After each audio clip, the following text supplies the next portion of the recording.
When I first got started, I would look at the software and it would look like I was in the cockpit of a Boeing 747 with all these buttons and gadgets, and it was very intimidating. But then when you get in and you just start learning how to do it, you'll find that you just need to dig in and learn a few basic things, and that's where everybody starts. 1, 2, 3. Dream.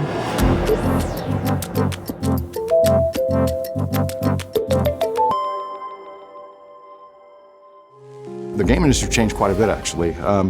Back then, development teams were small. I mean, we're talking about maybe 12 people or so.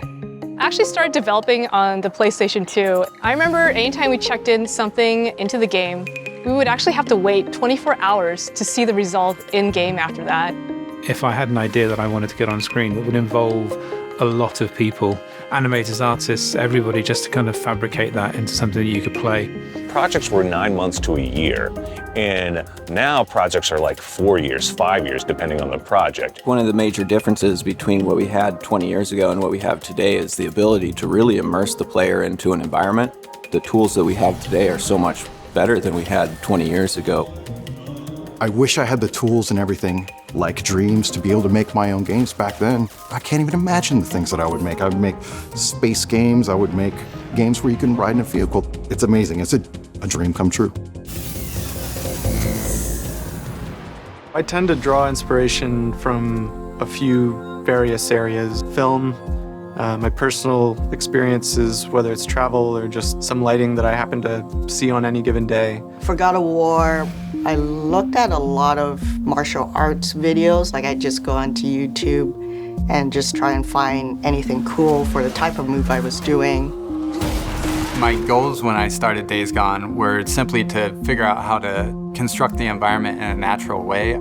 Finding that line of playability and presentation is always a big challenge. The big action movies, the big action sequences for games, like we want to make something that is completely memorable. The first thing to do when you're building a level is to recognize what the pillar or the purpose of this level is. What do you want the viewer or the player to focus on or look at? I like to start with my shapes and then move into color and then finally lighting. Once you've nailed down the thing that you want to convey, then you can start building the whole level around that. Every time you iterate, every time you work on something, it gets a little bit better each time. That's a requirement for game design. Don't be afraid to try something and fail or have it not work. That's part of it. You don't have to know what good looks like. You just need to make it better, and you do that 1,000 times in a row, and eventually, with enough perseverance, you will get there. The living paint mechanics are a perfect example of that for us. We had multiple different versions of them, multiple different styles and takes on it. It wasn't until we could really harness the player's own input and gesture and actually take the strokes that they make and embellish them into something beautiful that it really kind of locked down and cemented the whole game in place. You're making a game for people to enjoy, and you're not making real life. If you take something like a forest scene where you have a lot of rocks and trees that have fallen down and there's just rubble everywhere, and then you say, now go ride a motorcycle through it, that would be impossible to do. And so we had to clean up a lot of that stuff and try to retain the look and the things that make a forest feel like a forest while still keeping it clean and playable. When Kratos and Atreus first come up with their first set of bandits, and this fight scene led directly into a cinematic, we realized that we needed to have different enemy types you couldn't move to. By putting pillars in the way, we close off line of sight. So that way we knew the player had to kind of stay in this kind of range. And those were things that we had no idea on paper, and we didn't find out till we started iterating on it.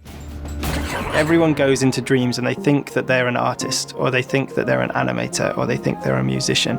And the beautiful thing about Dreams is it's all of those tools in one place. And I think it'll surprise people when they think that they're a musician and they find they're really good at art, or the other way around. Dreams is going to have a great impact on the games industry because it allows the consumers to be creatives. It will hopefully help inspire people to be designers or content creators. It's going to open the door to showing people who aren't part of the industry what it takes to make a game. You've got all of the tools that you need to make professional quality games, music and films. And all you need is a PlayStation 4 and a controller.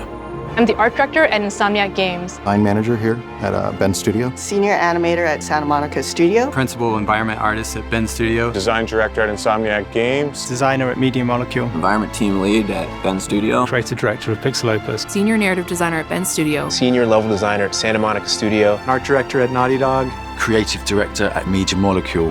And I can't wait To see what you create. In dreams.